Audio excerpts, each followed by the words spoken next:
Hello everyone दोस्तों, कैसे हो आप सब। मैं निधि राज आप सभी का स्वागत करती हूँ आपके अपने चैनल IQ स्टार्टअप में। दोस्तों, जैसा कि आप सबको पता है, हम पढ़ रहे हैं क्लास 9 की 3rd चैप्टर, जिसका नाम है डाइवर्सिटी ऑफ लिविंग ऑर्गेनिज्म। और इस चैप्टर में हम देख रहे हैं अलग अलग टाइप के डाइवर्सिटीज को, यानी कि एक क्षेत्र में पाए जाने वाले अलग अलग ऑर्गेनिज्म के प्रकारों को, और इनके बारे में हम किस तरीके से बहुत ज़्यादा से ज़्यादा नॉलेज इकट्ठा कर सकते हैं, इसका क्या उपाय है, किस तरीके से हम कर सकते हैं, ये सब हम देख रहे हैं इस क्लासेस के अंदर, है। पिछले क्लास में हम लोगों ने पढ़ा था रॉबर्ट विटेकर के बारे में कि क्लासिफिकेशन करने में कुछ जो महत्वपूर्ण वैज्ञानिक हुए, उनमें से रॉबर्ट विटेकर उनमें से एक थे, और इनकी क्लासिफिकेशन को बहुत ही ज्यादा मतलब कारगर माना गया, सही माना गया, एक्यूरेट माना गया, है ना।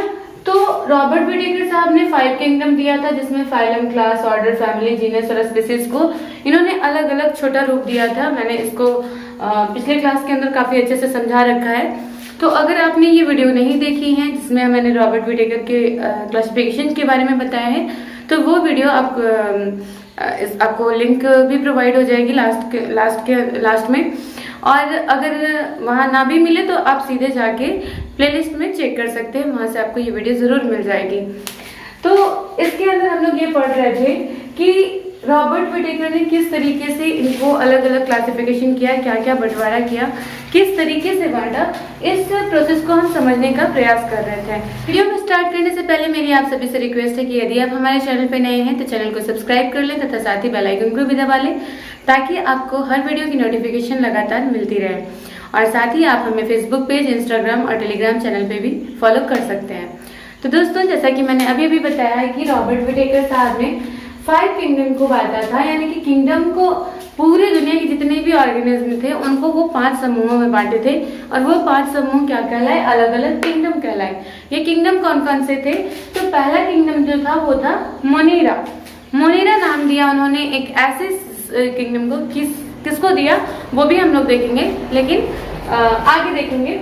तो मोनेरा था पहला, सेकंड जो था वो प्रोटिस्टा, थर्ड जो था वो फंगी, चौथा प्लांटी और पांचवा एनिमेलिया। इन 5 ग्रुपों में उन्होंने पूरी दुनिया के जितने भी ऑर्गेनिज्म थे सभी को बांट दिया, सभी को अलग अलग ग्रुप्स में डाल दिया। अब ये अलग अलग ग्रुप्स क्या थे, क्या उसकी कैरेक्टरिस्टिक थी, किन किन बेस पे उनको बांटा गया था, ये सारी चीजें हम बारी बारी से करके पढ़ेंगे।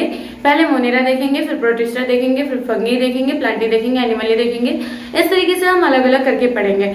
उसके बाद साथ ही हम फाइलम, क्लासेस, ऑर्डर ये क्या है इनको भी समझेंगे।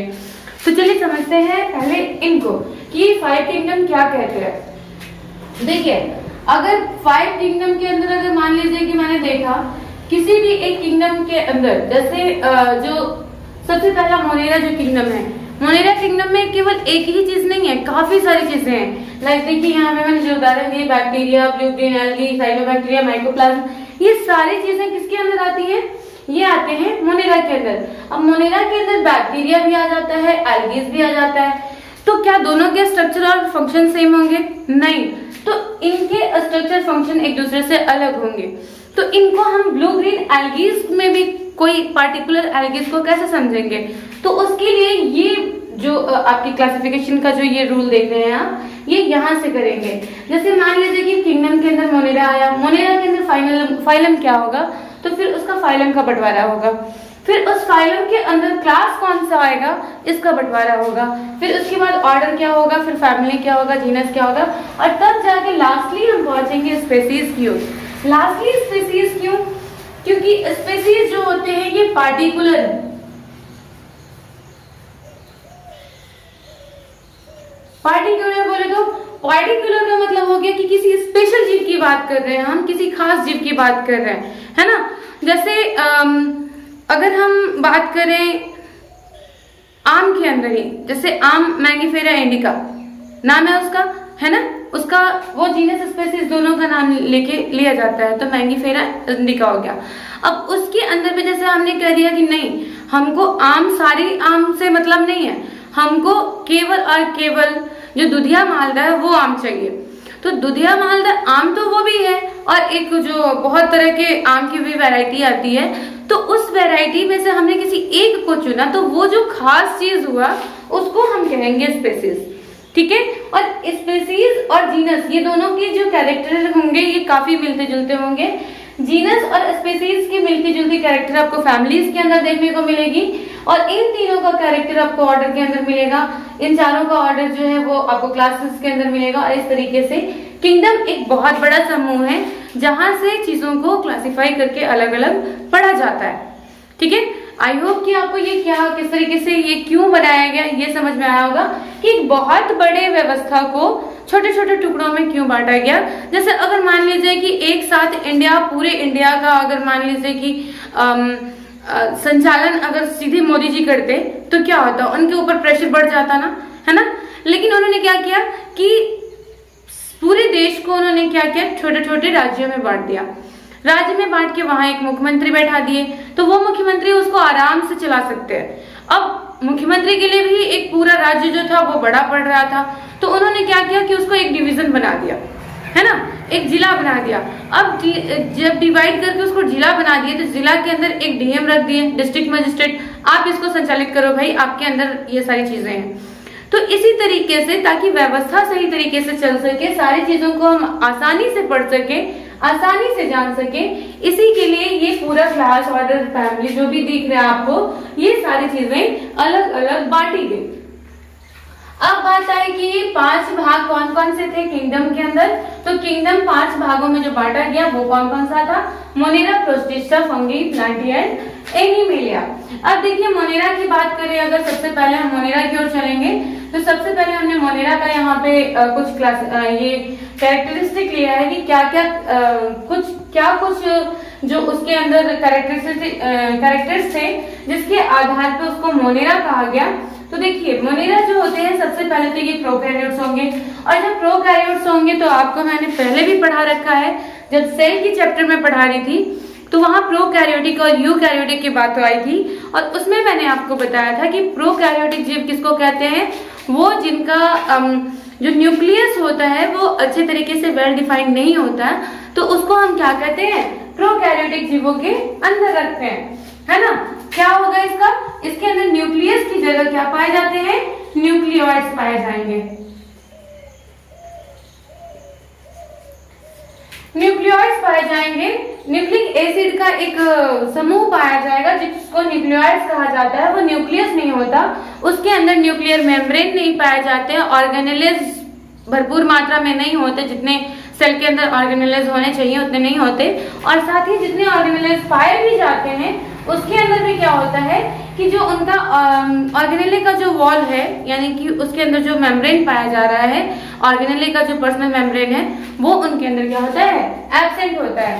प्रोकैरियोटिक है तो नॉर्मल सी बात है कि ये क्या होंगे, यूनिसेलुलर होंगे। ये मतलब हमारी पृथ्वी पे जब जीवन की शुरुआत हुई थी तो सबसे पहले जो बना, अगर उनके कैरेक्टर्स को देखा जाए तो मोनेरा ग्रुप के जितने भी जीव हैं, मोनेरा ग्रुप के जितने भी ऑर्गेनिज्म हैं, ये सबसे पहले बनने वाले जीव हैं।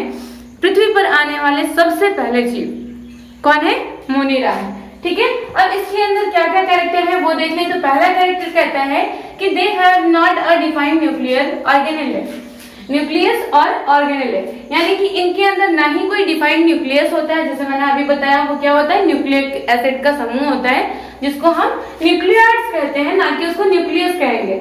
ठीक है, तो इसके अंदर क्या पाया जाएगा कि उसके अंदर कोई डिफाइंड न्यूक्लियस नहीं पाया जाएगा और ना ही कोई ऑर्गेनेलेज पाए जाएंगे, वो केवल एक सेल होगा, यानी कि एक सेल है, एक सेल के अंदर थोड़ी सी यहाँ पे न्यूक्लियोइड्स पाई जा रही है समूह में, तो इसको हम क्या कह दिए कि ये इस तरह के इसके स्ट्रक्चर्स होते थे।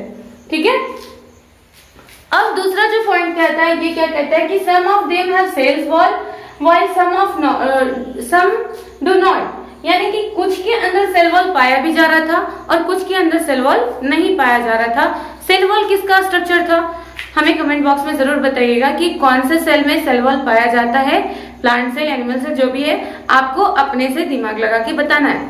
सेल की जो चैप्टर है वो हम ऑलरेडी पढ़ चुके हैं, तो वहां से आपको ये आंसर मिल सकता है। तो बताइएगा कि सेल वॉल किसके अंदर पाया जाता है।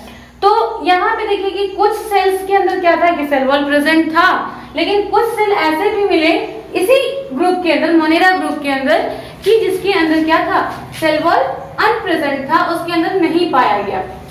तो अब देखिए कुछ सेल वॉल पाए जा रहे हैं, यानी कि प्लांट के गुण भी हैं और एनिमल के गुण भी है, दोनों गुण इसके अंदर पाए जा रहे हैं। किसके अंदर? मोनेरा के अंदर, है ना। तो ये ऑटोट्रॉफिक भी कुछ ऐसे जो ऑर्गेनेलिज थे, सॉरी ऑर्गेनिज्म थे जो कि ऑटोट्रॉफिक भी थे और कुछ हेटेरोट्रॉफिक भी थे, ठीक है। जिनके अंदर अब जैसे देखिए ऑटोट्रॉफिक कब होगा? जब उनके अंदर सेल वॉल पाया जाएगा वो ऑटोट्रॉफिक होंगे, है ना। और जब उनके अंदर सेल वॉल नहीं पाया जाएगा वो क्या होंगे? हेटेरोट्रॉफिक होंगे। तो प्लांट सेल और एनिमल सेल्स के बीच का ये चीज है, ना ही ये प्लांट सेल में डिफाइंड हो रहा था, ना ही एनिमल सेल में डिफाइंड हो रहा था। प्लांट सेल की पहचान क्या है कि उनके अंदर सेल वॉल पाए जाएंगे, एनिमल सेल में सेल वॉल नहीं पाए जाएंगे, लेकिन उसके अंदर न्यूक्लियस होगा, साथ ही और भी सारे जो ऑर्गेनेलाइज होते हैं वो प्रेजेंट होंगे। लेकिन यहाँ पे क्या था कि कुछ में ऑर्गेनेलाइज प्रेजेंट थे तो कुछ में नहीं थे, कुछ में सेल वॉल था कुछ में नहीं था, कुछ ऑटोट्रॉफिक थे कुछ हेटेरोट्रॉफिक थे, यानी कि दोनों तरफ से एनिमल सेल के कुछ गुण भी थे और कुछ प्लांट सेल के भी गुण थे। तो इस तरह की एक जो कुछ जीव जो देखे गए उनको किसके अंदर रखा गया? मोनेरा ग्रुप के अंदर रखा गया। और इसमें जो एग्जांपल्स हैं वो कौन कौन से? लाइक बैक्टीरिया है, ब्लू ग्रीन एल्गीज है, साइनोबैक्टीरिया है, माइकोप्लाज्मा है। अब देखिए बैक्टीरिया की बात करें तो ये क्या है भाई? तो बैक्टीरिया के अंदर आपने जैसे कि अभी देखा कि बैक्टीरिया के अंदर क्या हो रहा है? एनिमल सेल के गुण पाए जा रहे हैं। और ब्लू ग्रीन एल्गीज के अंदर सेल वॉल पाया जा रहा है, यानी कि इसके अंदर क्या है? प्लांट्स के गुण पाए जा रहे हैं। तो इस तरीके से बहुत सारी वेरिएशंस देखी गई और इसी वेरिएशन को अलग अलग पढ़ने के लिए यहाँ पे फाइलम क्लास ऑर्डर में चीजों को बांटा गया था, ठीक है। तो यहाँ पे आई थिंक मोनेरा के बारे में आपको बहुत अच्छे से समझ में आ चुका होगा।